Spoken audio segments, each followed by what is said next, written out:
Advanced placement scores are a scam. Are they really worth it?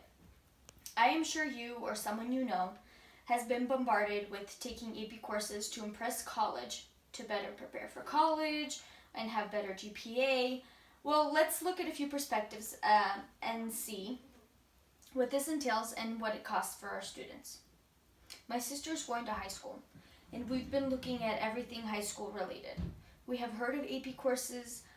She has been considering taking on a load, but I don't know that that's a good idea, especially with the extracurricular activities that she wants to be a part of. I think one or two would suffice. Luckily, there are other options for a college credit if someone chooses. I believe at some point in time, AP courses had great intentions, but now it is just a money machine cramming information into already stressed high school students with hopes of saving money, getting college credit, and into the college of their dreams. Who said that more difficult was more valuable? Background.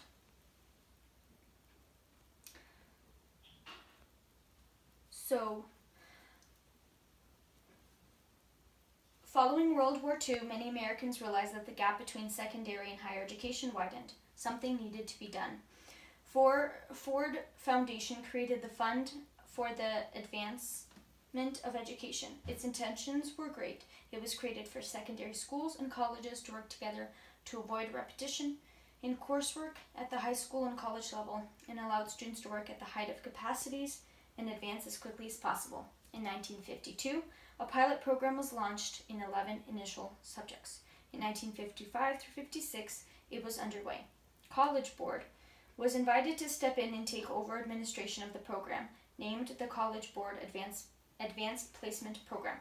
In 1960s, it established a long-term commitment to teacher training. In 1970s and 80s, more and more schools added it, offering it as advanced academics in the 1980s and the 1990s.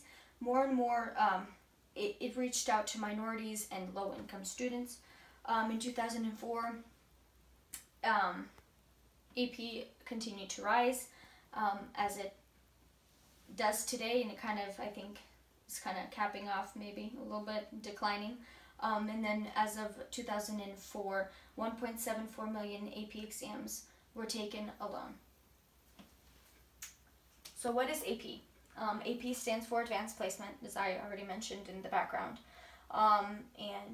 So it's kind of similar to IB honors. We're taking community college classes at high school. So why AP?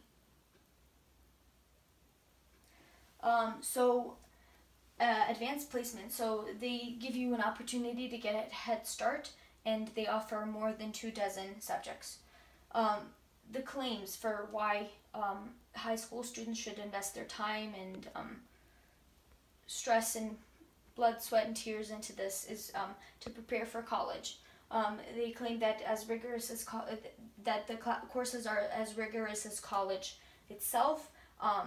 It'll strengthen your application. So it'll show college admissions that you are prepared to take on college workload, college stuff, college level work. It'll boost your GPA. AP carries extra weight. Please remember that point. And then it's going to save you time and money in college. And who doesn't want to save time and money in college? So the catch.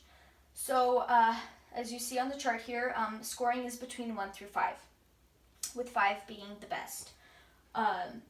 3 and higher is considered passing.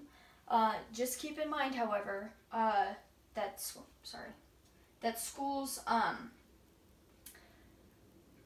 according to this article that I read by Hallie Edwards, most AP tests have a pass rate around 65%. The highest score of 5 is rare, usually between 10 and 20% of a test score. So also keep in mind that colleges don't have to accept these credits that you take, and even if they do, that doesn't mean that they can't tell you no if you don't have a certain score that they're looking for. And you also have to pay for the exam. So it's every year in May. It's, I believe, May 1st through 12th. And so it costs about $95. And when I was looking on College Board, the one who hosts the exams and makes them, they said that there is possible financial aid for the exam. All right, so here are the claims again that are made by mostly everybody as to why you should take AP classes and why they're beneficial. And I think that there's not a very big guarantee on all of these claims, and I think that there might be some problems with it. So claim number 1, they said it prepares you for college. And I just wanted to take a moment and say, according to, I've read a couple articles on opinion articles and people who were both in the education kind of, I guess, industry. So one person, John Tierney, he was also a guest on NPR. But anyway, in this his article, he's a professor of 25 years, and he before becoming a high school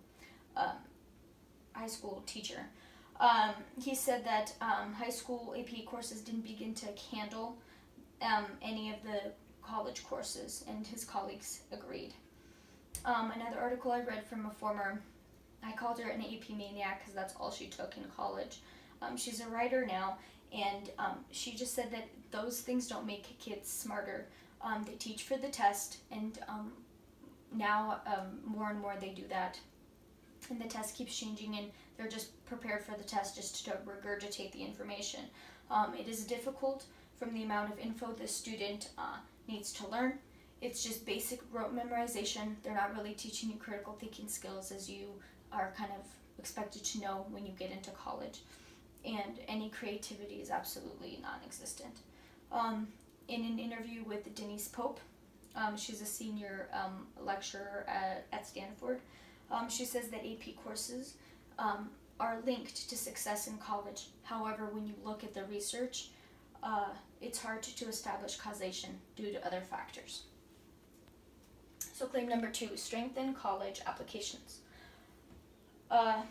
So there is no clear-cut answer on if colleges do accept applications, or if they don't, not applications, if they do accept these credits, or if they don't. So again, I'd like to highlight the scores matter. And if students don't meet that criteria that they set for the score, then they don't get the credit, and they'll still have to retake the class in college. Colleges want education to take place in their institution. Sorry. So I read in one article that they aren't sure what you know, so it's just easier for them to take the introductory courses with you, with them. Next slide. So claim number 3, it's boost GPA. So more and more schools have been accepting and promoting AP courses. Quality has diminished. Students who should take AP courses don't, and students who have low test scores do. This has decreased pass rates, and we see this trend over time. There was a couple of graphs that I've seen both on Wikipedia, on this blog for schooling. I have it in my references, and then on College Board itself. It is not leveling the playing field, like Denise Pope said. Some schools do a great job of integrating AP courses, while others just push it in there, and people aren't prepared how to teach it. People aren't prepared to take the classes, and it's doing more harm than good. And I think, and then obviously, like I mentioned before, they hurt you if you do not pass the class. Claim number 4, saving money and time in college. So AP exams cost money. I already said that. They cost not only money, but they cost your energy, your time, sleepless nights. They're very rigorous, hard programs. They take energy out of their high school students. Not that that's a bad thing. It's not. and with the money that they do cost is nothing compared to the tuition cost for colleges or universities. However, they don't necessarily save time if you apply to the college that you want or the colleges that you want, and they don't give you the credit because you don't have the certain score, or you don't have